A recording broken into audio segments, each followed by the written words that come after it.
siapa yang bisa kita percaya? Dari berbagai sisi sekarang semua sudah tersaji dengan luar biasa, dengan mudah. Ilmuwan, gue rasa nggak semua ilmuwan bisa dipercaya.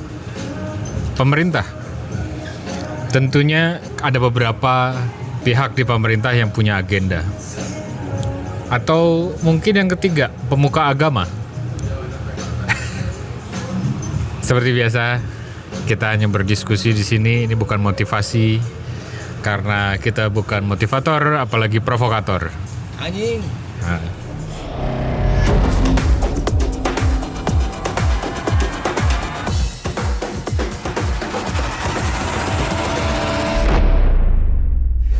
Nah, kita nih sekarang hidup di era informasi yang bisa dibilang tak terbatas.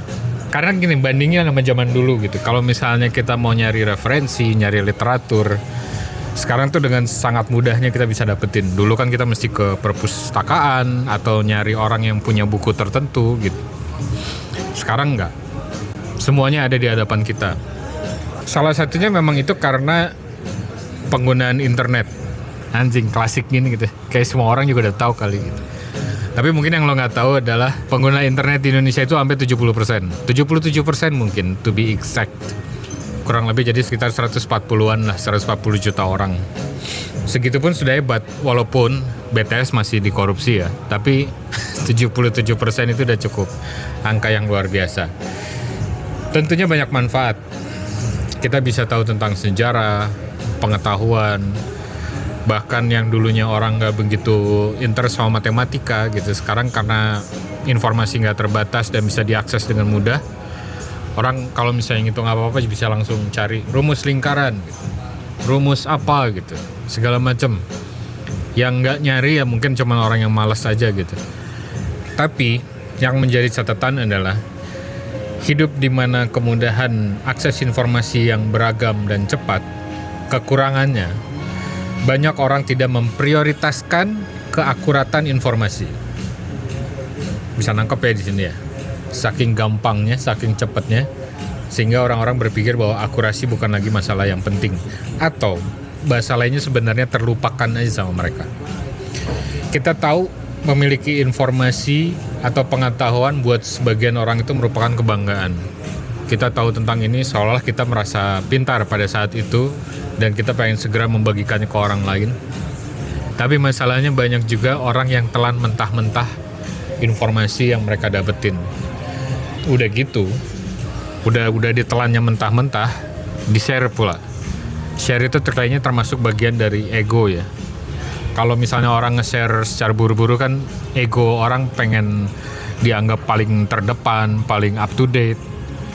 Berharap bisa menjadi viral gitu, viral yang disebabkan oleh dia gitu. Jadi kebanyakan orang-orang pengen ngebagiin apapun yang mereka dapat. Mungkin masih ingat dulu ada tentang Indonesia darurat hoax, atau mungkin masih berlangsung sampai sekarang. Kita nggak tahu tuh. Cuman jargon itu mungkin kira-kira tahun berapa ya? 2019 atau 2014? Nah, tapi gue paham juga ada semacam pendapat yang bilang semakin banyak informasi itu membuat semakin bingung. Dan itu juga mungkin beberapa orang dari kita pernah rasain. Tapi sebenarnya menjadi bingung itu adalah bagus. Karena akan ada usaha lanjutan untuk mencari pembanding dan menggali lebih dalam tentang informasi yang kita dapetin. Jadi harusnya bukannya tambah jadi bingung, tapi justru sebenarnya kita bisa ngelihat itu sebagai excitement atau hal yang excitement atau hal yang menarik sama aja ya. Karena artinya cara nggak langsung kita dilatih cara berpikir kan. Nah, di era-era sekarang itu sebenarnya ada hal yang harus diingat. Sekarang semua orang bisa menginformasikan apapun, baik itu berita benar, nggak benar, doktrin, hoax, konspirasi dan lain-lain. Semua bisa, termasuk gue. Kayak sekarang ini, mungkin ada informasi yang gue sampaikan belum tentu benar, jadi lo mesti cek sendiri. Sebegitu mudahnya semua orang bisa eksis. Atau mungkin sebegitu mudahnya mengatasnamakan eksistensi dengan menyebarkan segala informasi tanpa harus mereka saring. Lalu kemudian ada yang bilang, percayakan dan harus bisa memilah mana yang asalnya dari media mainstream sama dari media abal-abal. Di era sekarang sebenarnya malah justru makin terbuka, bahkan bisa dibilang media mainstream pun nggak bisa kita percaya. Maksud gue gini, media mainstream tentunya akan lebih mempunyai kredibilitas yang tinggi dibanding media abal-abal. Tapi kita juga tidak naif bahwa media mainstream juga sering menjadi, istilahnya menjadi tunggangan kali ya, tunggangan politik. Gue nggak usah ngasih contoh yang di Indonesia deh, cuman lo bisa ngebandingin dari misalnya kayak CNN sama Fox News. Zaman dulu kan kelihatan tuh kalau CNN tuh lebih ke Demokrat, lebih pro Demokrat, kalau Fox tuh lebih pro ke Republik. Ada orang yang bilang media tuh harus netral, gue setuju. Media memang harus netral dan mungkin itu yang diajarin di kampus-kampus media. Cuman pertanyaannya, sebut satu aja media yang netral. Karena bisa jadi hampir nggak ada. Trubus. Itu media tentang pertanian, gue rasa mungkin netral. Nah, jadi sebenarnya media tuh bukannya harus netral kalau menurut gue. Gue mengutip dari mungkin Pak Helmi Yahya atau Mbak Najwa. Media itu independen. Dalam arti dia tidak berpihak, tidak bisa ditunggangi oleh siapapun. Sebenarnya kurang lebih kayak politik bebas aktifnya Indonesia kan gitu. Bebasnya itu tuh bukan berarti harus netral kalau ada konflik, tapi kita bebas memilih kepada siapa kita akan pro. Jadi kurang lebih kayak gitu. Kembali lagi, media mainstream dan abal-abal boleh sama meragukannya, cuman bagaimanapun media mainstream punya keunggulan. Dari pemerintah sendiri sebenarnya udah banyak usaha yang perlu kita apresiasi, kayak misalnya ada usaha memblokir gitu kan. Tapi percaya atau enggak itu belum tentu menolong kita. Kenapa? Karena kemampuan pemerintah yang sebegitunya pun hanya memblokir beberapa hal, tapi hal yang baru dan semakin kacau terus berdatangan dan bermunculan kayaknya setiap tahunnya dengan jumlah yang luar biasa. Tapi tetap kita mesti apresiasi apa yang pemerintah lakukan dalam hal mengendalikan informasi. Nah, selain misalnya tadi informasi atau berita atau apapun, bahkan sampai teori-teori pun bermunculan.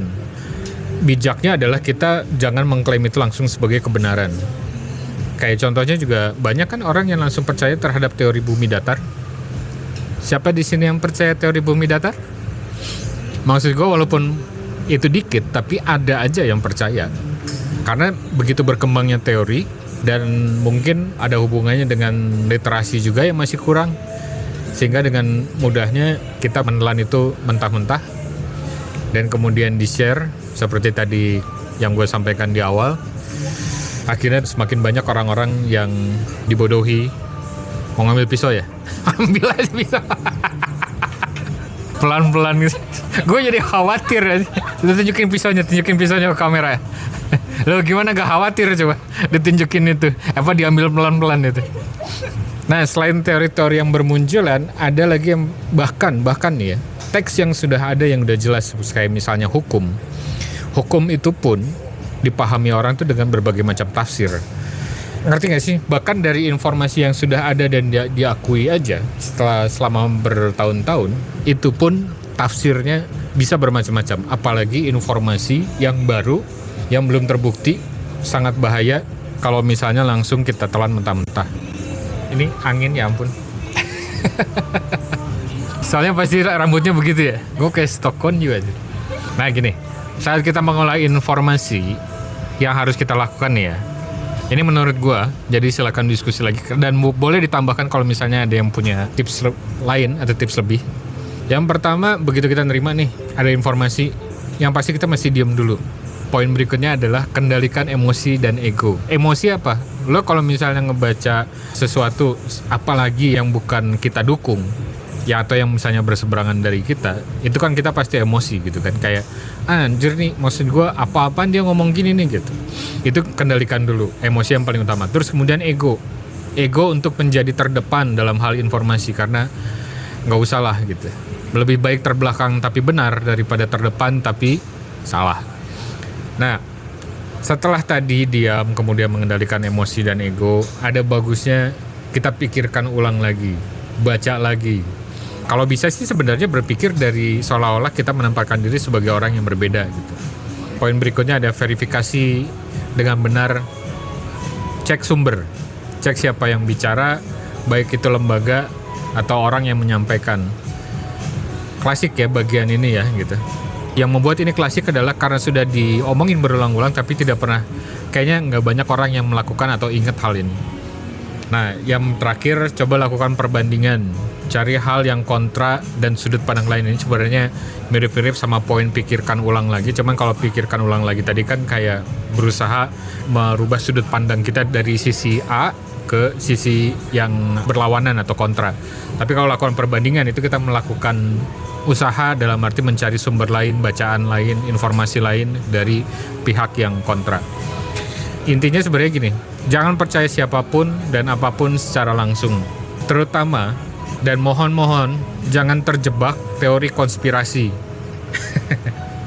Ini mungkin akan ada pembahasan sendiri karena gue juga merasa resah dengan orang-orang yang terlalu cepat menerima atau senang dengan konspirasi. Karena memang konspirasi memang seru. Tapi maksud gue tuh adalah jangan sampai kejebak apa-apa tentang konspirasi. Contohnya misalnya, kalau misalnya gue menceritakan tentang sejarah G30 SPKI, biasanya gue ke teman-teman gue selalu menyebutkan bahwa sumber gue adalah Salim Said, Profesor Salim Said. Tapi ada juga yang nyebut, enggak, itu yang salah sebenarnya Nasution.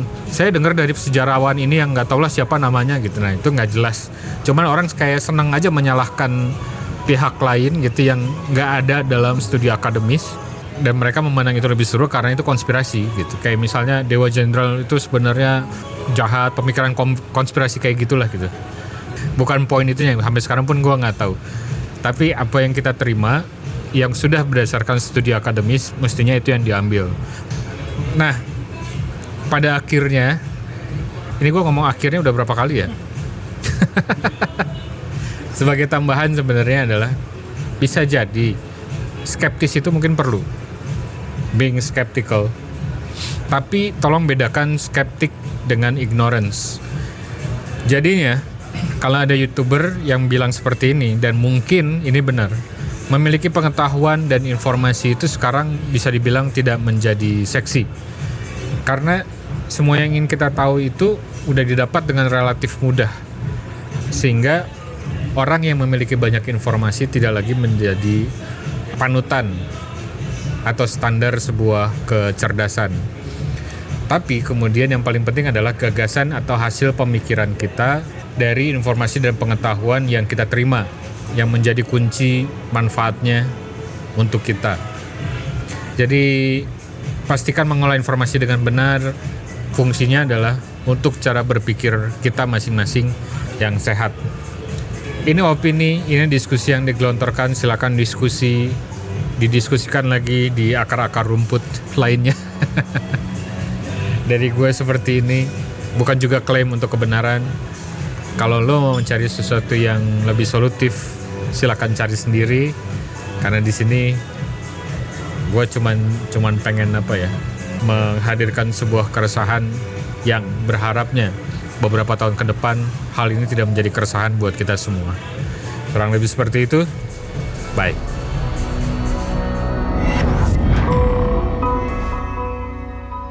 Hacking.